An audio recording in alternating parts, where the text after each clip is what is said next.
বিরতির পর স্বাগত। রাজ্যের প্রধান রেফারেল হাসপাতাল জিবি হাসপাতাল, আর সেই জিবি হাসপাতাল চত্বরে প্রতিনিয়ত মদের আসর জমে বলে বহুদিন যাবৎ কিন্তু এক প্রকার অভিযোগ ছিল। এবার রক্ষা পেল না জিবি হাসপাতালের মর্গ চত্বর। জানা গেছে গতকাল রাতে দুষ্কৃতীরা সেই মর্গ চত্বরে প্রবেশ করে মদের আসর জমান, গাছপালা ভেঙে চুরমার করে দেয়, আর তাতেই সংশ্লিষ্ট মহলে তীব্র ক্ষোভ বিরাজ করছে।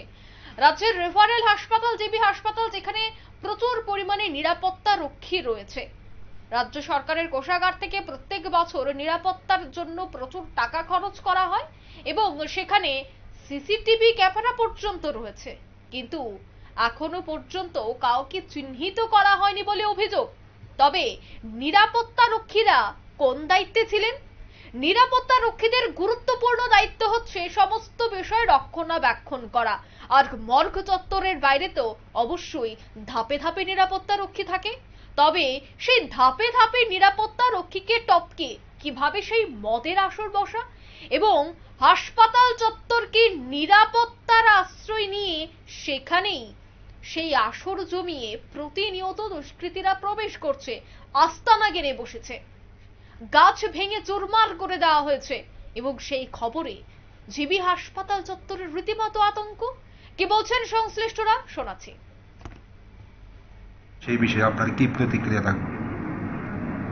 কালকে সন্ধ্যার সময় মর্গে আমি যতটুকু খবর নিয়েছি দেখেছি, যাতে আমাদের মর্গে তো সকাল 7টা থেকে সিকিউরিটি থাকে, আর সন্ধ্যা 7টা থেকে পরের দিন সকাল 7টা আরেকজন সিকিউরিটি থাকে। ওদের সিকিউরিটি সিস্টেমটা এমন। আর মর্গের কাজ থাকে 4টা পর্যন্ত। 4টার পরে তো মর্গে আর কোনো মর্গ নাই, এটা অ্যাকচুয়ালি মর্চুয়ারি। মর্গ বলতে আমরা যেটা বুঝি এটা তা না, মর্গ আরেক জিনিস, আর এটা হলো মর্চুয়ারি, যেখানে মেডিকো লিগেল কেসগুলি ইয়ে হয়, পোস্টমর্টেম বা প্রিজার্ভ করা হয়, রাখা হয়, এই সমস্ত। তো ওইটা ওখানে 4টার পরে যেহেতু আর কোনো কাজ নেই, তো ওখানে কোনো স্টাফ নর্মালি থাকে না। তো আবার অনেক সময় এখানে কিছু কিছু বডি এত রাত্রেবেলা এলো ওখানে রাখতে হবে, তখন ওই ওদেরকে ডাকলে এদের একটা ডিউটি রোস্টার থাকে। আমি এইচওডি ফরেন্সিকের সঙ্গে কথা বলেছি, উনি একটা ডিউটি রোস্টার তৈরি করেন। যখন এই ধরনের রাত্রেবেলা কোনো বডি কোনো জায়গা থেকে আসে, পরে পোস্টমর্টম হবে বা আনআইডেন্টিফাইড করবে, এই সমস্ত কেসগুলি রাখার জন্য এদের স্টাফের কিছু ডিউটি রোস্টার থাকে। এদেরকে ডাকলে তখন এরা এসে এদেরকে রাখার ব্যবস্থা করে দেয়। তো নর্মালি 4টার পরে এদের আর কোনো লোক সেখানে থাকে না। কিন্তু আমাদের যে সিকিউরিটি সিস্টেম, যেটা বাইরে একটা এজেন্সি, আমাদের একটা প্রাইভেট এজেন্সি আমাদের যে সিকিউরিটি চালায়, ওরা সকাল 7টা থেকে সন্ধ্যা 7টা একজন, আর সন্ধ্যা 7টা থেকে পরের দিন সকাল 7টা আরেকজনে চালায়। ওই সিকিউরিটি সেখানে থাকে। তো কালকে যে ঘটনাটা হলো, সিকিউরিটি কি মানে কি শুনেছে, মানে কি? হ্যাঁ, আমি জিজ্ঞেস করেছি, জিজ্ঞেস করার পর ওরা বললো সকাল 7টা থেকে সন্ধ্যা 7টার ডিউটি তো করে গেছে একজন, এরপরে সন্ধ্যা 7টার সময় যেজন এসছে সে 7:15 7:30টার দিকে ওই দেখলো যে ওর খাওয়া আনা হয়নি, খাওয়াটা আনা হয়নি। তো সে নিচে জিবি বাজারের দিকে গেছে খাওয়া এনে রাখার জন্য।